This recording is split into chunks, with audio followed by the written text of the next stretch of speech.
തലവേദന എടുത്തിട്ട് വയ്യ. സാധനമൊക്കെ തീരാനായല്ലോ. അമ്മേ അമ്മേ. ഓ എന്നാ അടി കിടന്ന് അലറുന്നേ? ഞാൻ ഇവിടെ ഇരിക്കുന്ന കണ്ടില്ലേ?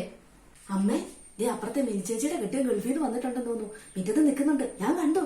അതിനപ്പുറത്തെ മിനിയുടെ കെട്ടിയാനല്ലേ വന്നത്, അല്ലാതെ നിന്റെ കെട്ടിയാനൊന്നും അല്ലല്ലോ ഇത്ര കിടന്ന് കളിക്കാൻ. ദേ അമ്മേ, വേണ്ടാതിനും പറഞ്ഞാലുണ്ടല്ലോ. പിന്നല്ലാതെ പിന്നെ അവളുടെ കെട്ടിയോമെന്നൊന്നും പറഞ്ഞാൽ നീ എന്തിനാണ് ഇത്ര കിടന്ന് തോന്നുന്നേ? അതല്ലമ്മേ, കഴിഞ്ഞ പ്രാവശ്യം മിനിച്ചേച്ചിയുടെ കെട്ടിയ വന്നപ്പോ നമുക്ക് എന്തൊക്കെ സാധനങ്ങളെ കൊണ്ട തന്നെ, അവൻ മറന്നുപോയോ? ആ അത് ശരിയാ. ഇത് കണ്ടില്ലേ, കഴിഞ്ഞ പ്രാവശ്യം പറഞ്ഞപ്പോ അവൻ കൊണ്ടെത്തന്നതാ. ഇത് തീരാനായല്ലോ എന്ന് ഞാനിപ്പോ വിചാരിച്ചതേ ഉള്ളൂ. കൃത്യസമയത്ത് തന്നെ വന്നല്ലോ. ഓ, കഴിഞ്ഞ പ്രാവശ്യം എന്തെല്ലാം സാധനങ്ങളാ നമുക്ക് കിട്ടിയത്. എനിക്കൊരു സാരി, നിനക്കും ഒരു സാരി, അവനാണെ ഒരു ഷർട്ട്, പിള്ളേർക്ക് കളിക്കാനുള്ളത്, പിന്നെ ഇത് ഈ തേക്കുന്ന ഇത് വേദനയ്ക്കുള്ളത് തേക്കുന്ന സാധനം, പിന്നെ എന്തൊക്കെയാ സാധനങ്ങൾ കൊണ്ടുവന്നായിരുന്നല്ലേ. ഓ, പൗഡർ തീരാനായി. ഞാൻ ഓർത്ത് പുതിയത് മേടിക്കേണ്ട വരുമല്ലോ എന്ന്. ഏതായാലും കൃത്യസമയത്ത് തന്നെ അവൻ എത്തിയില്ല. അത്ര മാത്രമോ, വേറെ എന്തൊക്കെ സാധനങ്ങൾ കൊണ്ടുവന്നു. പാത്രം കഴുകാനുള്ള സാധനം, പിന്നെ എന്തൊക്കെയാ അമ്മേ, കുറെ സാധനം കൊണ്ടു തന്നു നമുക്ക്. പിഞ്ചേച്ചിക്ക് എടുത്ത പോലെ തന്നെ കുറെ നമുക്കും കൊണ്ടു തന്നു. അവൾ അങ്ങനെയാടി, നല്ല മനസ്സാ. ഇപ്രാവശ്യം നോക്കിയോ, അവൾ അവനെ കൊണ്ടെല്ലാം നമുക്ക് തരിക്കും. ഓ, കഴിഞ്ഞ പ്രാവശ്യം നമുക്ക് അത്ര സാധനം കിട്ടിയനെ. ആ അപ്പുറത്തെ രമണിക്ക് എന്നാ ഒരു കുശുമ്പായിരുന്നടി. ശരിയാ, രമണി ചേച്ചി എന്തെല്ലാം പറഞ്ഞ് എരിവ് കയറ്റിന്നറിയോ മിനിച്ചേച്ചിനെ. എന്നാലും പുള്ളിക്കാരി മാറിയില്ല കേട്ടോ. ഞാൻ അതുപോലെ നൈസായിട്ടാ അപ്പൊ നിന്നത്.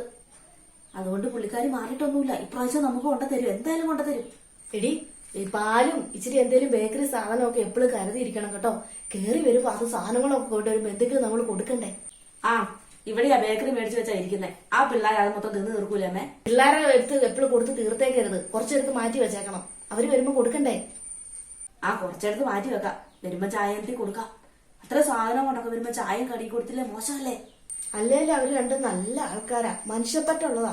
മറ്റുള്ളവർക്ക് കൊടുക്കുന്നതിനൊന്നും ഒരു മടിയൊന്നുമില്ല. ഇനി ഏത് നിമിഷവും പ്രതീക്ഷിക്കാം, എപ്പോഴും കയറി വരും. വന്നതല്ലേ ഉള്ളൂ, ഒരാഴ്ചക്കുള്ളിൽ എന്തായാലും വരും. കഴിഞ്ഞ പ്രാവശ്യം അവൻ 2-ാം ദിവസം വന്നു ഇങ്ങോട്ട്. എന്തെല്ലാം സാധനങ്ങളും കൊണ്ടായിരുന്നു വന്നേ. സ്നേഹമുള്ളാനാ അവളും. അതെ, നല്ല സ്നേഹമുള്ളോ മനുഷ്യപ്പറ്റുള്ളതോ.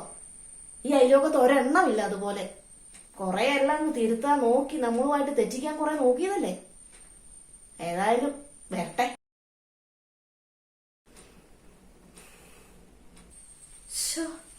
എന്നാലും ആ മിനി അവൾ ഇത്തരക്കാരിയാന്ന് ഞാൻ വിചാരിച്ചില്ല.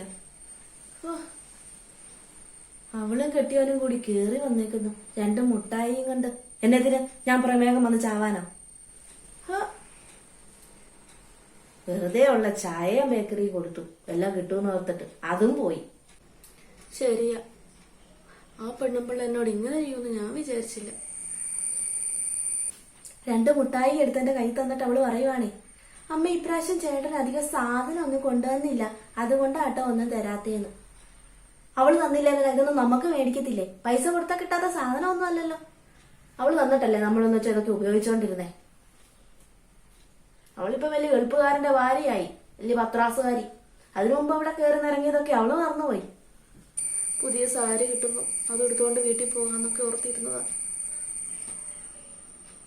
ഇനി നീ അങ്ങോട്ട് ചെല്ല്, പിൻചേച്ചി എന്ന് വിളിച്ചിട്ട്.